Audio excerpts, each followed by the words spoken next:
Geometry is really important when it comes to modeling in Maya, because if you don't have your geometry correct, then when you go to texture it or rig it so that it is able to be animated, it's just not going to work right. The textures are going to stretch and warp, and the movements of your characters just aren't going to be where you want them to be.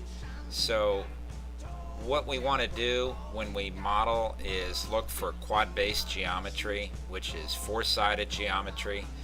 Whatever I feel like I want to say.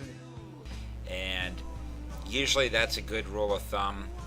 Most of the time when I model, I get everything from the Create Polygon Primitives menu, and that way I can be reasonably assured that my geometry is looking good to start with. Sweet. Sometimes when you extrude or you extract and add and take away lines, it gets a little messy, but generally speaking, you want to look at your topology, which is your line work when it comes to modeling in Maya, and in any major 3D program. 3ds Max works the same way. Maybe I did, maybe I didn't. So when you can do that, you have the ability to control your objects at the subcomponent level, which simply means that you can right mouse click and you can select vertex, or you can select face or edge, and you can manipulate it at that level, and it keeps the geometry intact.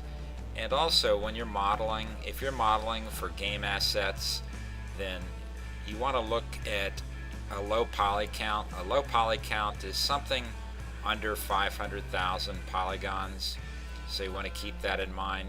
It's sort of a fine line, because the more you subdivide your objects, the more quality you're going to get, the smoother it's going to get, the nicer it's going to render, but the slower it's going to be if it's going to be in a game environment or in animation for that matter. And it takes up a lot more file size when you're doing that. So rather than having hundreds of thousands of polygons, there are ways around it where you can smooth it. Like, for instance, if you're dealing with a basic cube, if you subdivide it 10 by 10 by 10 and you hit 3 to apply a smoothing algorithm to it, it's going to look nice.